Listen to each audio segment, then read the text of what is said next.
ಪಠ್ಯಕ್ರಮವನ್ನು ಜಾರಿ ಮಾಡಿದೆ. ಹೊಸ ಸಿಲೆಬಸ್ ಇದೆ. ಈ ಹೊಸ ಸಿಲೆಬಸ್ಗೆ ಸಂಬಂಧಪಟ್ಟಂತೆ ನಾವೇನು ಮಾಡ್ತಾ ಇದ್ದೀವಿ ಅಂತಂದರೆ ಪಾಠಗಳನ್ನು ನೋಡ್ತಾ ಇದ್ದೀವಿ. ಸೊ ಇವತ್ತು ಸಮಾಜ ವಿಜ್ಞಾನ ಭಾಗ 1ರ ಇತಿಹಾಸದಲ್ಲಿ ಫಸ್ಟ್ ಪಾಠ ಇತ್ತು, ಪಾಶ್ಚಾತ್ಯ ರಿಲಿಜನ್ಗಳು ಅಂತ. ಆ ಪಾಠದ ಅಭ್ಯಾಸ ಪ್ರಶ್ನೋತ್ತರಗಳನ್ನು ನೋಡೋಣ. ಇದಕ್ಕಿಂತ ಮೊದಲಿಗೆ ತಾವು ಹೊಸಬರಾಗಿದ್ದರೆ ದಯಮಾಡಿ ಚಾನಲನ್ನು ಸಬ್ಸ್ಕ್ರೈಬ್ ಮಾಡಿ, ಬೆಲ್ ಐಕಾನನ್ನು ಒತ್ತಿ. ಇದರಿಂದ ಮುಂಬರ್ತಕ್ಕಂಥ ವಿಡಿಯೋಗಳ ನೋಟಿಫಿಕೇಶನ್ ತಮಗೆ ಸಿಗುತ್ತೆ. ಅಷ್ಟೇ ಅಲ್ಲದೆ ಎಲ್ಲ ವಿಷಯಗಳ ವಿಡಿಯೋಗಳಿದ್ದಾವೆ. ಸೊ ಪ್ಲೇಲಿಸ್ಟ್ ಇದ್ದಾವೆ, ಸ್ವಲ್ಪ ಚೆಕ್ ಮಾಡಿ ಅಂತ ಹೇಳ್ತಾ ಶುರು ಮಾಡೋಣ ಪಾಶ್ಚಾತ್ಯ ರಿಲಿಜನ್ಗಳು ಪಾಠದ ಅಭ್ಯಾಸ ಪ್ರಶ್ನೋತ್ತರಗಳನ್ನು. ಅಭ್ಯಾಸಗಳು. ಪ್ರಶ್ನೆ 1, ಖಾಲಿ ಬಿಟ್ಟ ಸ್ಥಳಗಳನ್ನು ಸೂಕ್ತ ಪದಗಳಿಂದ ಭರ್ತಿ ಮಾಡಿರಿ ಅಂತ ಮುಖ್ಯ ಪ್ರಶ್ನೆ ಇದೆ. ಅದರಲ್ಲಿ ಮುಖ್ಯ ಪ್ರಶ್ನೆ 1ರಲ್ಲಿ ಉಪಪ್ರಶ್ನೆ ಇತ್ತು, ಯಹೂದಿ ರಿಲಿಜನ್ನ ಸ್ಥಾಪಕರು ಡ್ಯಾಶ್ ಅಂತ ಇದೆ. ಸೊ ಪ್ರವಾದಿ ಮೋಸೆಸ್ ಅಂತಕ್ಕಂಥದ್ದು ಸರಿಯಾದ ಉತ್ತರ. ಪ್ರಶ್ನೆ 2, ಪಾರ್ಸಿ ಮತದ ಸ್ಥಾಪಕರು ಡ್ಯಾಶ್ ಅಂತ ಇದೆ. ಸೊ ಜರತುಷ್ಟ್ರ ಇವರು ಏನಾಗಿದ್ರಪ್ಪ ಅಂದರೆ ಪಾರ್ಸಿ ಮತದ ಸ್ಥಾಪಕರು ಆಗಿದ್ರು. ಪ್ರಶ್ನೆ 3, ಯೇಸು ಕ್ರಿಸ್ತರು ಹುಟ್ಟಿದ ಗೋಲ್ಗತಾ ಅಂತಕ್ಕಂಥದ್ದು. ಪ್ರಶ್ನೆ 5 ಇತ್ತು, ಕ್ರಿಶ್ಚಿಯಾನಿಟಿಯು ರೋಮಿನ ರಾಜಮತವಾದದ್ದು ಡ್ಯಾಶ್ ಆಳ್ವಿಕೆ ಅವಧಿಯಲ್ಲಿ ಅಂತ ಇದೆ. ಕಾನ್ಸ್ಟಂಟೈನ್ ಅಂತಕ್ಕಂಥದ್ದು ಸರಿಯಾದ ಉತ್ತರ ಇತ್ತು. ಸೊ ಕಾನ್ಸ್ಟಂಟೈನ್ ಅಂತಕ್ಕಂಥ ಈತನ ಆಳ್ವಿಕೆ ಅವಧಿಯಲ್ಲಿ ಕ್ರಿಶ್ಚಿಯಾನಿಟಿ ರೋಮಿನ ರಾಜಮತ ಆಗಿ ಹೊರಹೊಮ್ಮುತ್ತದೆ. 6ನೇ ಪ್ರಶ್ನೆ, ಮೊಹಮ್ಮದ್ ಪೈಗಂಬರರು ಹುಟ್ಟಿದ ಸ್ಥಳ ಡ್ಯಾಶ್ ಇದೆ. ಸೊ ಮೆಕ್ಕಾ ಅಂತಕ್ಕಂಥದ್ದು ಸರಿ ಉತ್ತರ. 8, ಇಸ್ಲಾಂನ ಗ್ರಂಥ ಇದೆ. ಸೊ ಇಸ್ಲಾಂನ ಗ್ರಂಥ ಬಂದ್ಬಿಟ್ಟು ಕುರಾನ್ ಅಂತಕ್ಕಂಥದ್ದು. ಪ್ರಶ್ನೆ 9 ಇದ್ದು, ಮೊಹಮ್ಮದ್ ಪೈಗಂಬರರ ಉತ್ತರಾಧಿಕಾರಿಗಳನ್ನು ಡ್ಯಾಶ್ ಅಂತ ಕರೀತಾರೆ. ಸೊ ಖಲೀಫರು ಅಂತ ಕರೀತಾರೆ. ಸೊ ಖಲೀಫರು ಅಂತಕ್ಕಂಥದ್ದು ಸರಿಯಾದ ಉತ್ತರ ಇತ್ತು. ಇಲ್ಲಿಯವರೆಗೆ 9 ಪ್ರಶ್ನೆಗಳು ಏನಾಗಿತ್ತು ಅಂತಂದರೆ ಬಿಟ್ಟ ಸ್ಥಳ ಮಾದರಿಯ ಪ್ರಶ್ನೆಗಳಾಗಿದ್ದವು. ಈ ಬಿಟ್ಟ ಸ್ಥಳ ಮಾದರಿಗಳಲ್ಲಿ ಉತ್ತರಗಳನ್ನು ತುಂಬಬೇಕಾಗಿತ್ತು. ಇನ್ನು ಮುಂದೆ ಹೋಗೋಣ. ಸೊ ಈ ಪ್ರಶ್ನೆಗಳನ್ನು ನೀವುಗಳು ಗುಂಪಿನಲ್ಲಿ ನಿಮ್ಮ ಗೆಳೆಯರೊಂದಿಗೆ ಚರ್ಚೆಯನ್ನು ಮಾಡಿ ಉತ್ತರಗಳನ್ನು ಕಂಡುಕೊಳ್ಳಬೇಕು. ಮೊದಲ ಪ್ರಶ್ನೆ ಇತ್ತು, ಯಹೂದಿ ರಿಲಿಜನ್ನ ಬೋಧನೆಗಳನ್ನು ಪಟ್ಟಿ ಮಾಡಿರಿ ಅಂತ ಇದೆ. ಸೊ ಯಹೂದಿ ರಿಲಿಜನ್ನ ಬೋಧನೆಗಳಲ್ಲಿ ಮೊಟ್ಟ ಮೊದಲಿಗೆ ಗೊತ್ತಾಗೋದು, ಸೊ ಯಾವುದೇ ಬೇರೆ ದೇವರಿಲ್ಲ ಅಂತ ಏನು ಮಾಡ್ತಾರೆ ಯಹೂದಿ ರಿಲಿಜನ್ ಅವರು ಪ್ರತಿಪಾದನೆ ಮಾಡಿದ್ದಾರೆ. ಮೂರ್ತಿ ಪೂಜೆ ಸಲ್ಲದು, ದೇವರ ಹೆಸರಿಗೆ ಕಳಂಕ ಬೇಡ, ತಂದೆ ತಾಯಿಯರನ್ನು ಗೌರವಿಸು, ಕಳ್ಳತನ ಮಾಡಬಾರದು. ಇವು 5 ಏನಿದಾವಲ್ಲ ಮುಖ್ಯವಾಗಿ ಯಹೂದಿ ರಿಲಿಜನ್ನ ಬೋಧನೆಗಳು ಆಗಿದ್ದಾವೆ. ಪ್ರಶ್ನೆ 2, ಪಾರ್ಸಿ ಮತದ ಬೋಧನೆಗಳ ಬಗ್ಗೆ ಬರೆಯಿರಿ ಅಂತ ಇದೆ. ಏನು ಜರತುಷ್ಟ್ರ ಸ್ಥಾಪಿಸಿರ್ತಕ್ಕಂಥ ಪಾರ್ಸಿ ಮತ ಇದೆಯಲ್ಲ ಅದರ ಬೋಧನೆಗಳಲ್ಲಿ ಮುಖ್ಯವಾಗಿ ಫಸ್ಟ್ ಇರ್ತಕ್ಕಂಥದ್ದು ಈ ಒಳ್ಳೆಯತನ ಮತ್ತು ಕೆಟ್ಟತನ ಎರಡಿದೆಯಲ್ಲ, ಇದರಲ್ಲಿ ಒಳ್ಳೆಯತನ ಯಾವಾಗಲೂ ಕೂಡ ಏನಾಗ್ತದಪ್ಪ ಅಂದರೆ ಗೆಲುವನ್ನು ಸಾಧಿಸ್ತದೆ ಅಂತ ಪಾರ್ಸಿ ಮತದವರು ಹೇಳಿದ್ದಾರೆ. ಅಷ್ಟೇ ಅಲ್ಲದೆ ಮನುಷ್ಯ ಯಾವಾಗಲೂ ಕೂಡ ಒಳ್ಳೆಯತನವನ್ನೇ ಆಯ್ಕೆಯನ್ನು ಮಾಡಿಕೊಳ್ಳಬೇಕು. ಈ ಪಾರ್ಸಿ ಜನ ಏನು ಮಾಡ್ತಾರಪ್ಪ ಅಂದ್ರೆ ಅಹೂರ್ ಮಾಜ್ದಾ ಅಂತಕ್ಕಂಥ ದೈವರನ್ನು ನಂಬ್ತಿದ್ರು. ಅಂದರೆ ಅಹೂರ್ ಮಾಜ್ದಾ ಅಂತಕ್ಕಂಥದ್ದು ಈ ಪಾರ್ಸಿ ಮತದ ದೈವ. ಆಮೇಲೆ ಮುಖ್ಯವಾಗಿ 3 ಆಚರಣೆಗಳನ್ನು ಅವರು ನಂಬ್ತಿದ್ರು. 1 ಉಪವಾಸ, 2 ಬ್ರಹ್ಮಚರ್ಯ ಮತ್ತು ನೈರ್ಮಲ್ಯತೆ. ಈ 3 ಕೂಡ ಪಾರ್ಸಿ ಮತದ ಮುಖ್ಯ ಆಚರಣೆಗಳು ಆಗಿದ್ದವು. ಪ್ರಶ್ನೆ 3ಕ್ಕೆ ಹೋಗೋಣ. ಯೇಸು ಕ್ರಿಸ್ತರ ಜೀವನ ಕುರಿತು ಬರೆಯಿರಿ ಅಂತಕ್ಕಂಥ ಒಂದು ಮುಖ್ಯವಾದ ಪ್ರಶ್ನೆ ಇದೆ.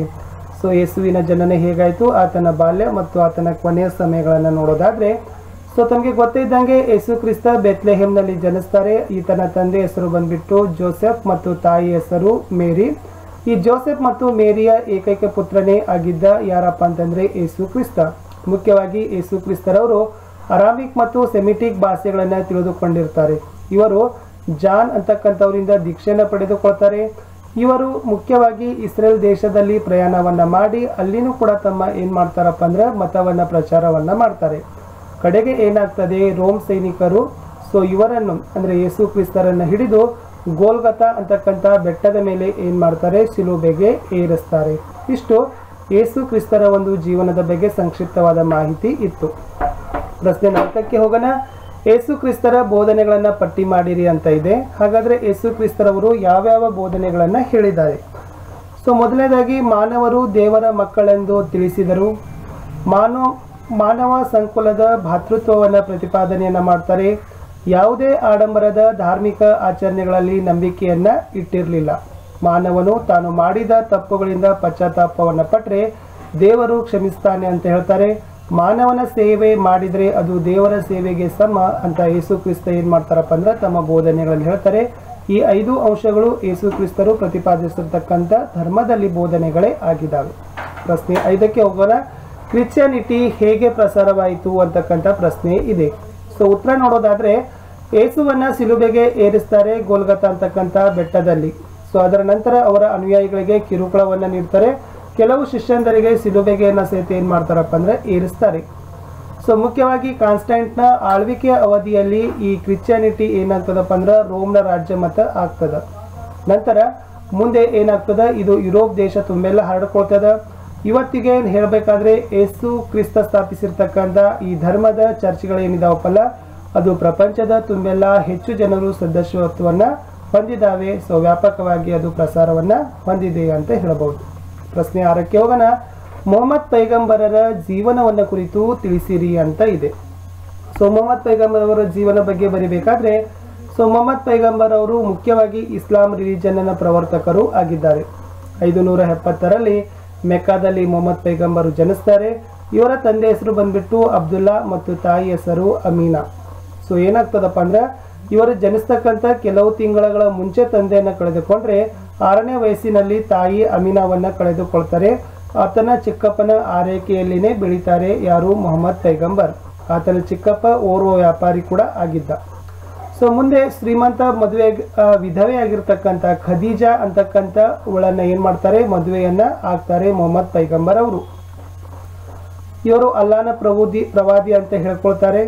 ಸೊ ಇವರು ಕೇಳಿರ್ತಕ್ಕಂಥ ಸತ್ಯವನ್ನ ತಮ್ಮ ನುಡಿಗಳಲ್ಲಿ ವ್ಯಕ್ತಪಡಿಸ್ತಾರೆ. ಇದನ್ನ ಅವರ ಶಿಷ್ಯರು ಸಂಗ್ರಹಿಸ್ತಾರೆ. ಇದೇ ಏನಾಗ್ತದಪ್ಪ ಅಂದ್ರೆ ಕುರಾನ್ನ ಪುಸ್ತಕ ಆಗ್ತದ. ಈ ಕುರಾನ್ ಪುಸ್ತಕ ಇವತ್ತು ಇಸ್ಲಾಂನ ಪವಿತ್ರ ಗ್ರಂಥ ಅಂತ ಹೇಳ್ತೀವಿ. ಸೊ 622ರಲ್ಲಿ ಮೊಹಮ್ಮದ್ ಪೈಗಂಬರ್ ಏನ್ ಮಾಡ್ತಾರಪ್ಪ ಅಂದ್ರೆ ಮೆಕ್ಕಾದಿಂದ ಮದೀನಾಕ್ಕೆ ಬರ್ತಾರೆ. ಲಾಸ್ಟಿಗೆ ಏನಾಗ್ತದೆ ಅಂದ್ರೆ ಕೊನೆಯಲ್ಲಿ ಅವರು ಮೆಕ್ಕಾದಲ್ಲಿ ಉಳ್ಕೋತಾರೆ. ಸೊ ಮೆಕ್ಕಾದಲ್ಲೇನೆ ನಿಧನವನ್ನು ಹೊಂದುತ್ತಾರೆ ಮೊಹಮ್ಮದ್ ಪೈಗಂಬರರು. ಇಷ್ಟು ಮೊಹಮ್ಮದ್ ಪೈಗಂಬರ್ ಅವರ ಜೀವನ ಕುರಿತು ನೀವುಗಳು ಏನ್ ಮಾಡಬೇಕಾಗಿತ್ತು, ಪರೀಕ್ಷೆಯಲ್ಲಿ ಬರಿಬೇಕಾಗಿತ್ತು ಮತ್ತು ತಿಳಿದುಕೊಳ್ಳಬೇಕಾಗಿತ್ತು. ಇನ್ನು ಮುಂದೆ ಹೋಗೋದಾದ್ರೆ ಪ್ರಶ್ನೆ ಸಂಖ್ಯೆ 7 ಇದೆ. ಹಿಜಿರಾ ಎಂದರೆ ಏನು? ಸೊ ಯಾವುದಕ್ಕೆ ಹಿಜಿರಾ ಅಂತ ಕರೀತಾರೆ ಅಂತ ಪ್ರಶ್ನೆ ಇದೆ. ನೋಡಿ, ಮೊಹಮ್ಮದ್ ಪೈಗಂಬರ್ ಅವ್ರು ಏನ್ ಮಾಡ್ತಾರಪ್ಪ ಅಂದ್ರೆ 622ರಲ್ಲಿ ಅವರು ಮೆಕ್ಕಾದಿಂದ ಮದೀನಾಕ್ಕೆ ಹೋಗ್ತಾರೆ. ಈ ಮೆಕ್ಕಾದಿಂದ ಮದೀನಾಕ್ಕೆ ಹೋಗಿರೋದನ್ನ ಏನಂತ ಕರೀತಾರೆ? ಹಿಜಿರಾ ಅಂತ ಕರೀತಾರೆ. ಇದು ಇಂಪಾರ್ಟೆಂಟ್ ಇತ್ತು. ಪಾಠದ ಕಡೆಯ ಪ್ರಶ್ನೆ ಇದೆ. ಕಡೆಯ ಪ್ರಶ್ನೆಗೆ ಹೋಗೋಕ್ಕಿಂತ ಮುಂಚೆ ಹೇಳಬೇಕಾದ್ರೆ ವಿಡಿಯೋ ಇಷ್ಟ ಆದರೆ ದಯಮಾಡಿ ಲೈಕ್ ಮಾಡಿ. ಸೊ ಎಲ್ಲ ತರಗತಿಗಳ ಮತ್ತು ಎಲ್ಲ ವಿಷಯಗಳ ವಿಡಿಯೋಗಳಿದ್ದಾವೆ. ಸೊ ದಯಮಾಡಿ ತಾವು ನೋಡಿದ ತಕ್ಷಣ ನಿಮ್ಮ ಫ್ರೆಂಡ್ ಸರ್ಕಲ್ಗಳಿಗೆ ವಿಡಿಯೋಗಳನ್ನು ಶೇರ್ ಮಾಡಿ. ಹಾಗೂ ವಿಡಿಯೋವನ್ನು ಸಂದೇಹಗಳಿದ್ರೆ ಕಮೆಂಟ್ ಸೆಷನ್ನಲ್ಲಿ ತಮ್ಮ ಸಂದೇಹಗಳನ್ನು ಪೋಸ್ಟನ್ನು ಸಹಿತ ಮಾಡ್ಬೋದು. ಪ್ರಶ್ನೆ 8 ಇತ್ತು, ಇಸ್ಲಾಂನ ನಿಯಮಗಳು ಯಾವುವು ಅಂತ. ಮುಖ್ಯವಾಗಿ 5 ಅಂಶಗಳು ಇಸ್ಲಾಂನ ನಿಯಮಗಳಾಗಿದ್ದಾವೆ. ಅದು ಬಂದ್ಬಿಟ್ಟು ಕಲಿಮಾ ಆಗಿರ್ಬೋದು, ನಮಾಜ್, ರೋಜಾ, ಹಜ್ ಮತ್ತು ಜಕಾತ್. ಇವು 5 ಏನಪ್ಪಾ ಅಂತಂದ್ರೆ ಇಸ್ಲಾಂನ ಮುಖ್ಯ ನಿಯಮಗಳು ಆಗಿದ್ದಾವೆ ಅಂತ ಹೇಳ್ತೀವಿ. ಸೊ ಇಲ್ಲಿಯವರೆಗೆ ವಿಡಿಯೋವನ್ನು ವೀಕ್ಷಿಸಿದ್ದಕ್ಕಾಗಿ ಧನ್ಯವಾದಗಳು. ವಿಡಿಯೋವನ್ನು ಲೈಕ್ ಮಾಡಿ, ಶೇರ್ ಮಾಡಿ ಹಾಗೂ ಹೊಸಬರಾಗಿದ್ದರೆ ಸಬ್ಸ್ಕ್ರೈಬ್ ಮಾಡಿ. ಸಿಗ್ತೀನಿ ಮುಂದಿನ ಹೊಸ ಪಾಠದಲ್ಲಿ. Thank you.